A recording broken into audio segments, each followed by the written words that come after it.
Have you ever wondered how military-grade weapons make it into the hands of kids all over our predominantly black cities in America?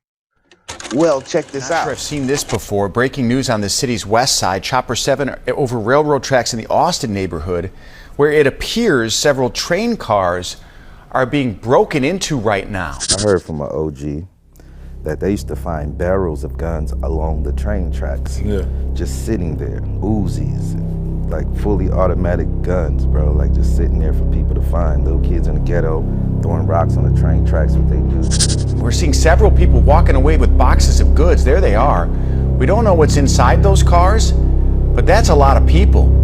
There have been a number of break-ins along this stretch of railroad tracks in recent weeks. Police, we're told, have arrived at the scene.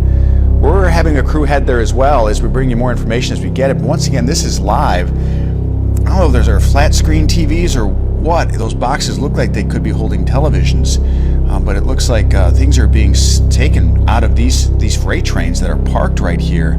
Like we said, police have been notified. This is in the Austin neighborhood. We're trying to get some cross streets, guys. Oh, there it is on the top of the screen. A lake in Lockwood. This in Chicago, where several people are removing items from a freight train. I'm not sure I've seen that before live. Yeah, me neither. And our chopper literally just got on the scene after we got word of this going on. Again, we're told that police is on the scene, although I haven't been able to see them. Yeah, see if we can pull any out of them right now. I mean, there's a bunch of cars. I don't see any police. I just see a bunch of cars there with a lot of people now. Well over a dozen people appear to be removing items from these freight trains. Do not see any police officers there, but if they're watching us. Chicago. When street gang thieves slipped with ease into a Norfolk Southern rail yard on Chicago's south side and ripped locks off one train, they likely expected to see merchandise like toys or tennis shoes. What they beheld instead was a gangster's jackpot. Box after box of brand new guns. The guns had been en route from New Hampshire weapon makers Sturm, Ruger & Co. to Spokane, Washington. Instead, the .45 caliber Ruger revolvers and other firearms spread quickly into surrounding high-crime neighborhoods. Along with two other major gun thefts within 3 years, the robbery helped fuel a wave of violence on Chicago streets. Chicago police have released new surveillance video of these three suspects. Watch that car there that's moving. This is a July homicide in the Chatham neighborhood. This happened near 86th and State on July 26th. So you see the three people there. They get out of that Dodge Durango, that all-black car. They shoot the victim, a 31-year-old man by the name of Anton Benoit. He was just standing in the parking lot of the Shell station, and then after they shot him, they ran over him with the car. This, as they were trying to get away from the scene. That victim sadly died from his injuries. 2015 heist of the 111 guns, as well as one in 2014, and another last September from the same 63rd Street rail yard, highlight a tragic confluence. Chicago's biggest rail yards are on the gang and homicide-plagued south and west sides, where most of the city's 762 killings happened last California year. Are finally captured. The investigation and arrests spanning across multiple states. Eyewitness News reporter Sid Garcia is live at LAPD headquarters in downtown LA with the latest developments. Sid? The suspects and the victims are all from Chicago. The three women were murdered in January. The one man was killed right before Christmas in December last year. All three suspects are now awaiting extradition back to Los Angeles. The shooting happened on January 28th in the Beverly Crest neighborhood of Los Angeles. It borders with Beverly Hills.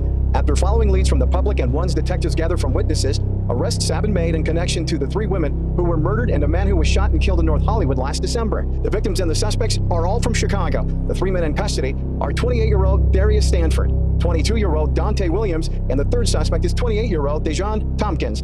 Police say all three are known Chicago gang members. Police won't say why the three suspects traveled all the way from Chicago to Los Angeles to commit the murders.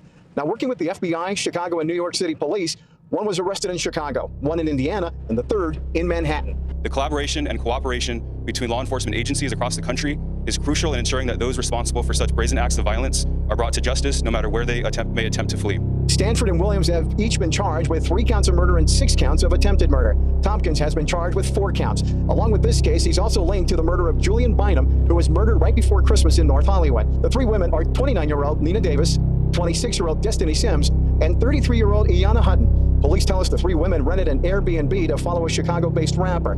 They were murdered in front of the house they were renting. They were not, according to police, the suspect's intended target. Chicago's leaders regularly blame lax gun laws in Illinois and nearby states that enable a flow of illegal weapons to the city's gangs and criminals. But community leaders and security experts say no one seems to be taking responsibility for train yard gun thefts. Gun violence in Chicago continues to cast a long, tragic shadow over the city. And one of the most devastating aspects of this crisis is its impact on the youngest and most vulnerable residents. Increasingly, children and teens are being caught in the crossfire, losing their lives or suffering traumatic injuries before their futures can even begin to take shape. In 2023 alone, Chicago saw over 300 minors shot, and dozens of them did not survive their injuries. The year brought heart-wrenching stories of innocent children playing in parks, walking to school, or simply sitting at home when gunfire erupted around them. These stories illustrate a crisis that has become alarmingly commonplace in many neighborhoods. The prevalence of these tragedies has left families shattered and communities traumatized, with many calling for urgent action. No mother should have to bury their child, said Kimberly Lightford, a state senator from Chicago. We are failing our children, and it's heartbreaking to see so many promising lives lost to senseless violence. While many have long pointed to gang violence and poverty as driving factors, the deeper roots of the crisis lie in decades of disinvestment in low-income neighborhoods, particularly on Chicago's south and west sides. A lack of economic opportunities, underfunded schools, and the omnipresence of gangs have created a climate where children grow up under the constant threat of gunfire.